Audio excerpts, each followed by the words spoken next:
যুক্তরাষ্ট্রের মিনেসোটা অঙ্গরাজ্যের মিনিয়াপলিসে federal immigration সংস্থা আইসিই ও ডিএইচএস এর দুটি পৃথক ঘটনায় মানবাধিকার এবং জবাবদিহিতা নিয়ে তীব্র বিতর্ক সৃষ্টি হয়েছে।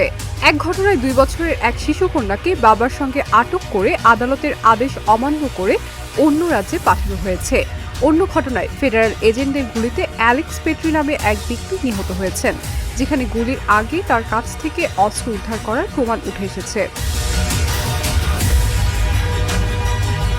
বৃহস্পতিবার দুপুরে এলভিস জোয়েল টিই ও তার 2 বছরের মেয়েকে মিনিয়াপলিসে আটক করে আইসিই এজেন্টরা। আদালতের নথি এবং পরিবারের আইনজীবীদের মতে এ সময় এজেন্টদের কাছে কোনো গ্রেপ্তারি পরোয়ানা ছিল না। অভিযোগ রয়েছে, শিশুটি গাড়ির ভেতর থাকা অবস্থায় এক এজেন্ট জানালার কাঁচ ভেঙে ফেলেন। শিশুটির মা ঘটনাস্থলে উপস্থিত থাকলেও মেয়েকে তার কাছে দিয়ে আসতে দেওয়া হয়নি। পরে শিশুটিকে ইমিগ্রেশন বিভাগের গাড়িতে তুলে নেওয়া হয়। এই ঘটনার পর আইনজীবীরা জরুরি ভিত্তিতে আদালতে আবেদন করলে রাত 9:30টার মধ্যে শিশুটিকে মুক্তি দেওয়ার আদেশ দেন। বিচারকও বলেন, শিশুর কোনো অপরাধের ইতিহাস নেই।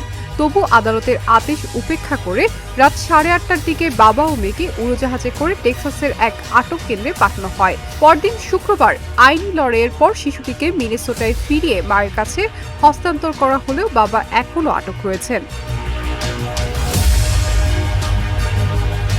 একই সময় মিনিয়াপলিসে আরেক ঘটনায় ফেডারেল এজেন্টদের গুলিতে নিহত হন 37 বছর বয়সী অ্যালেক্স পেট্রি। সিএনএন-এর ভিডিও বিশ্লেষণ করলে দেখা যায়, গুলি চালানোর ঠিক আগে ধূসর জ্যাকেট পরা এক ফেডারেল কর্মকর্তা পেট্রির কোমর থেকে একটি বন্দুক উদ্ধার করে দ্রুত ঘটনাস্থল ত্যাগ করেন। এর 1 সেকেন্ডের কিছু বেশি সময় পর প্রথম গুলির শব্দ শোনা যায়। এরপর আরও অন্তত 9টি গুলি ছোড়া হয়।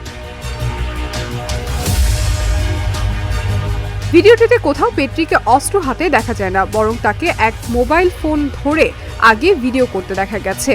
গুলি প্রায় 1 মিনিট পর এক কর্মকর্তাকে বলতে শোনা যায়, বন্দুকটা কোথায়?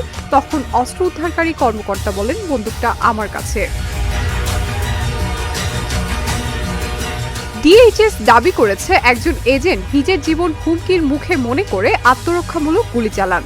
তবে সিএনএন-এর বিশ্লেষক এবং সাবেক পুলিশ কমিশনার চার্লস র্যামসি বলেন, লোকটি মাটিতে উপুড় হয়ে থাকা অবস্থায় গুলি চালানো হয়েছে। এটি ন্যায্য বলে মনে হয় না।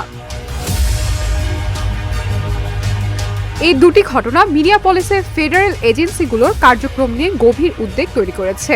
আইনজীবী এবং বিশ্লেষকদের মতে, আদালতের আদেশ অমান্য, শিশু আটক এবং অস্ত্র উদ্ধার করার পরও গুলিবর্ষণের মতো ঘটনা আইনের শাসন এবং মানবাধিকারের প্রতি চরম অবহেলার ইঙ্গিত দেয়। তারা উভয় ঘটনার ক্ষেত্রে স্বাধীন এবং নিরপেক্ষ তদন্তের দাবি জানিয়েছে। Shiny Alam Chowdhury, Dhaka journal.